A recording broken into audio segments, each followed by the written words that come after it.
Hello, hello, konnichiwa, annyeonghaseyo, and hello India, and hello Dubai. My name's Larry Hussey. I am the Drug Force guy. I am the showrunner. I like that title. I'm the showrunner for Drug Force series. A showrunner is responsible for all the creative and financial aspects of a show. I'm the showrunner. That position used to be called executive producer, but I'm not an executive of any. I'm not an executive of a company, and so I like the term showrunner because showrunner kind of means you're not an executive unless you're also a showrunner and an executive producer. Now I am quietly trying to find my camera because this live stream stuff. Still there I am. Let me fix my collar here. Okay, there we go. My collar was kind of wrong. Okay, cool. Okay, cool. I got my microphone is on. All right, let's do since I'm the Drug Force showrunner, I should do the cheer, right? Ready? Drug Force. Good job. Lee. See, when I say Drug Force, then you can say Drug Force. That's what it is. All right, so I found out from an expert today that I am legally homeless because I live in a motel. And I'm sure that counts for hotel as well. So I think a motel is just 4 floors or fewer. 4 floors or fewer. I've seen motels with 4 floors. So because I was laughing at Billy Blank's son, not at, but laughing with Billy Blank's son because he said he was homeless when he was living in motel. But I guess legally he was right. Legally, you are homeless if you live in a motel. I did not know that. And now my heart is kind of sinking because that means I've been homeless twice. And counting. I've been homeless twice. Well, no, I mean, to be homeless 3 times, I would have to have a home first, right? An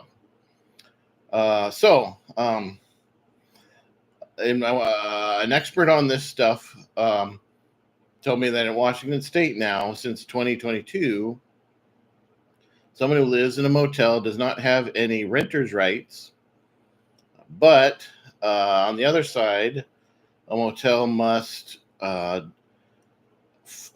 submit a resident as a resident of the city that they're in, and then they are a resident. They must consider them a resident after 30 days, resident of the city after 30 days,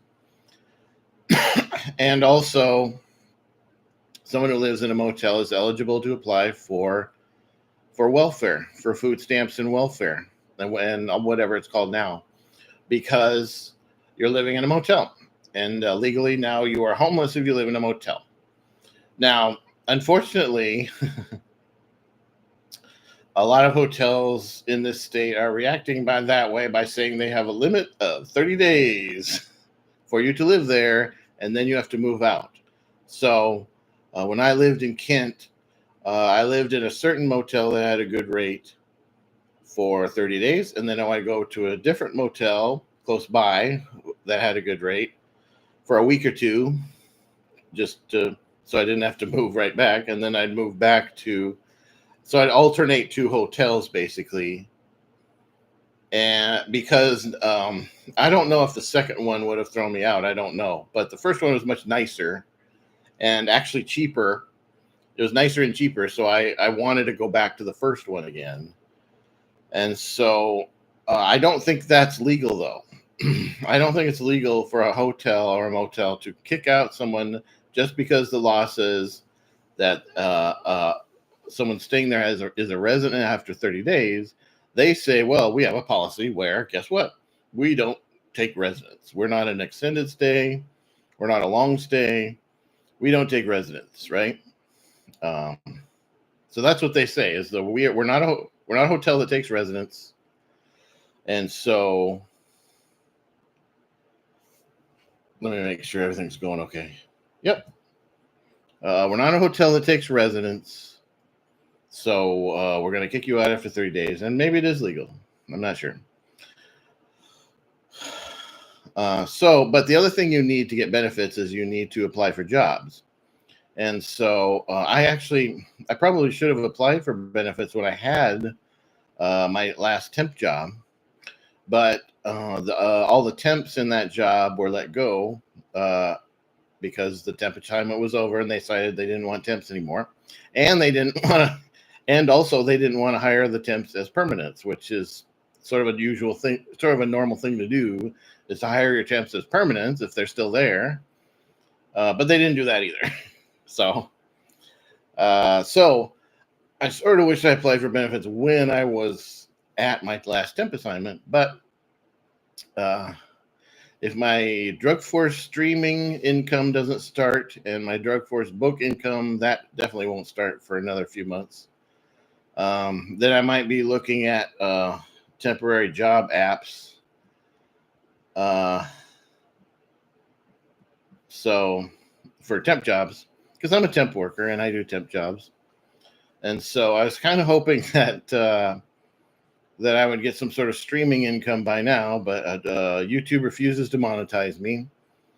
And so now I'm trying general distribution, and I'm still hoping for that first dollar that shows that I'm a professional writer, professional showrunner. And so a combination of that and also this knowledge that I may or may not have nieces and nephews makes me want to give advice for like avoiding being homeless. Maybe my advice would be that if you're still a teenager, Taco Bell hires at 16, and that's not a joke. I'm not trying to make fun of anything. I mean, totally straight. Taco Bell hires at 16, and so on your 16th birthday, you should go to Taco Bell, and if you can find out somehow other places that hire at 16, apply at those places. And so you should get a job at 16. And that way, when you turn 18, then you have 2 full years of work experience. And guess what you need to submit to the bank in order to get a mortgage for buying a home? You need 2 years of work experience. Yay. Yeah. Yay, Lee, right. You need 2 years of work experience. So if you start work at 16 and then you have 2 years of work experience when you turn 18, you're allowed to own things, legally own things in a contract.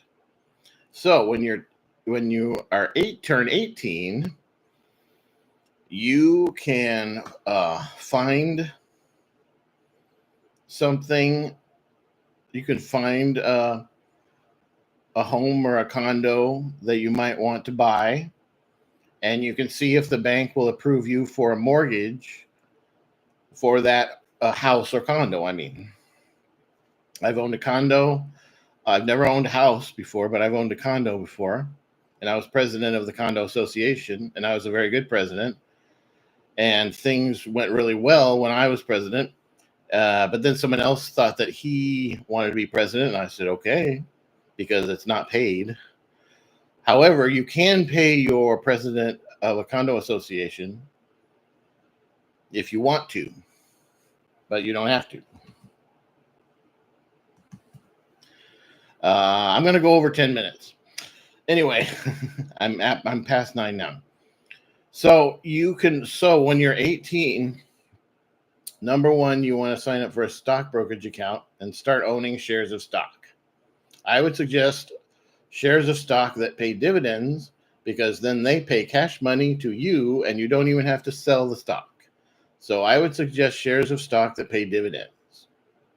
And if you want a lot of cash coming to you, then you want to buy shares of stock that have high dividend yields, if that's what you want. Also, when you turn 18, you can buy a property. So when you turn 18, you should make an appointment at the bank or whenever you get your 2 years of work history, whenever that happens, a few days after your 18th birthday, probably, then you go to the bank and you say, well, I'd like to buy a house or a condo, and I'd like to get pre-approved for a mortgage loan. And so I'd like to see what I can afford, is what people say.